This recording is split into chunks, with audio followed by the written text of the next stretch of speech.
Redefine the Line: How a Quasi-Relative Poverty Measure Accurately Identifies Need, by Maggie Nolan and Kaylee Yavorski. What is poverty?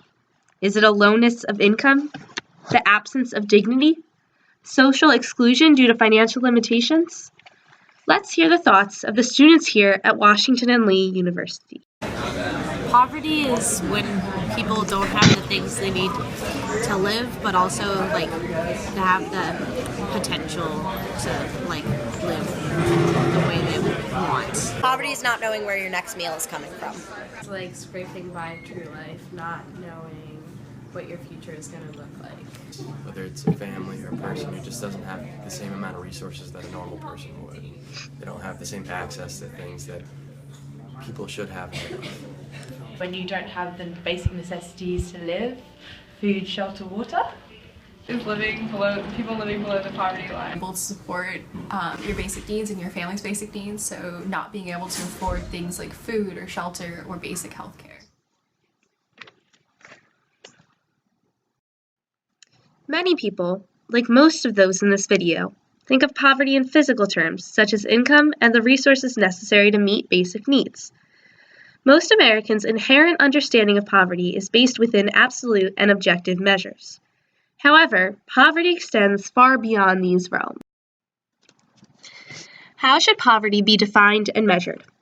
Poverty is the lack of sufficient combined capabilities to lead a dignified life due to financial limitations.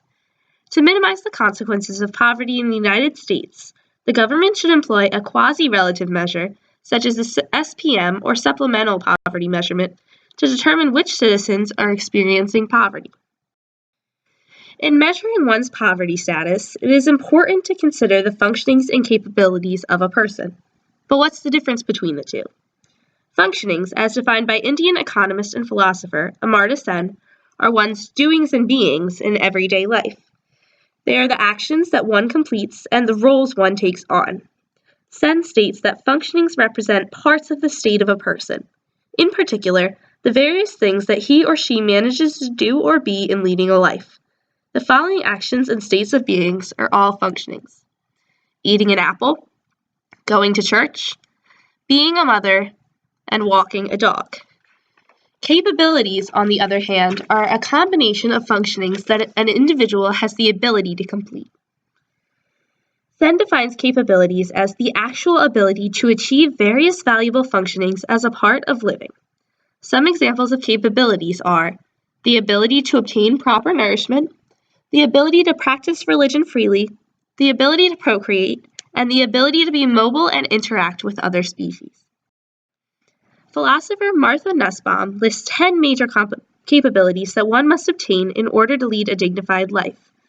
These include life, bodily health, bodily integrity, senses, imagination and thought, emotions, practical reason, affiliation, other species, play, and control over one's environment. She views the lack of any listed capability as a threat to human dignity. So what role should functionings and capabilities play in defining poverty? Although functionings are crucial in human existence, capabilities should be the main focus when defining poverty. In a scenario that Sen brings up, fasting versus starvation, an individual that is fasting has something that the starving individual lacks, and that missing link is choice. Society should not define a person who can eat but chooses not to eat as poor.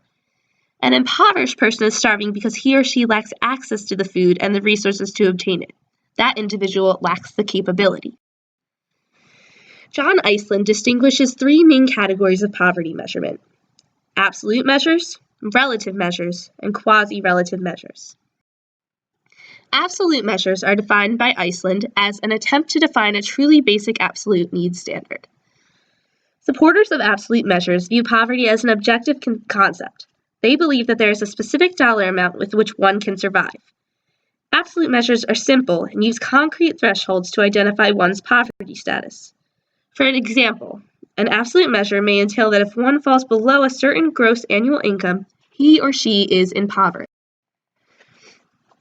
In the United States, an absolute measurement is employed. This scale is called the Official Poverty Measurement, or OPM. The OPM is based around the poverty line, which defines a concrete dollar amount with which one can survive. Iceland states that a family and its members are considered poor if their income falls below the threshold for a family of that size and composition. The poverty line is calculated by multiplying a family's average budget for food by 3. The OPM is adjusted for inflation as the CPI is adjusted annually. It considers one's gross annual income and cash benefits in determining one's poverty status. There are problems and inefficiencies that exist within this measurement, though. The official poverty measurement definitely is outdated and no longer represents all that are truly in need and suffering in society due to poverty. The change in spending patterns is not taken into account. Housing and transportation costs each now require a larger share of the family budget than food. But the OPM still uses food costs to set the line. Also, the poverty line is not adjusted for changes in costs and standards of living in different geographical regions. It was not created for long-term use, but rather temporary and emergency use when funds are low. Relative measures, which are used in nations such as the UK and others in Europe, consider poverty as a condition of comparative disadvantage. Poverty levels are correlated with income and change along with it. The poverty threshold is commonly set at 50% of median income in society in those nations that utilize this measurement. These measures help to combat the high cost of living in job-dense areas for the impoverished. Like the OPM, the relative measures have some faults. There is always a group of people that is considered in poverty when using these scales, even if total income of the nation are an adequate amount to cover costs of basic capabilities. Also, relative measures do not always fluctuate in cohesion with the business cycle and the overall economy. Iceland says scientific reasoning, not value judgments, should drive changing notions of who is poor. Quasi-relative measurements are a happy medium between the two. These methods intertwine aspects of both absolute and relative measures. The supplemental poverty measure, or SPM, is a prime model of a quasi-relative measure. This scale is necessary because poverty measurement must include subjective judgment as well as scientific evidence. Looking deeper into the SPM, we can see that it includes both relative and absolute aspects. It considers what people spend in different FCSU categories, but it also sets the poverty threshold at an absolute amount, which is 33% times 1.2 of FCSU spending. The SPM considers many factors that the OPM ignores. It includes near cash and in-kind benefits with household gross income, provides wiggle room for unexpected necessary costs such as medical costs and daycare expenses. It updates every 5 years based on changes in spending and standard of living costs. It accounts for regional and geographic economic differences, and it broadens the definition of a family to include all those living at a single address, thwarting the issue of cohabitors that pool their resources together. The ideal poverty measurement that should be implemented is the SPM along with parts of the OPM. The poverty line should remain and work alongside the SPM as a resource tool. It should also be adjusted for geographical differences, and it should consider non-cash government assistance and taxes. So, why financial? Why not just define poverty as the lack of capability to lead a dignified life? Without that qualification, poverty can be understood as any factor that threatens a person's necessary and basic capabilities. For example, although a person that cannot receive medical treatment due to a pre-existing condition is in an unfortunate situation, they are not poor because no amount of money or finances can alter their situation. Their circumstances are something to worry about, and attempts to solve their problems should be welcomed, but they would not be considered to be in poverty or impoverished. In review, poverty is the lack of sufficient combined capabilities to lead a dignified life due to financial limitations.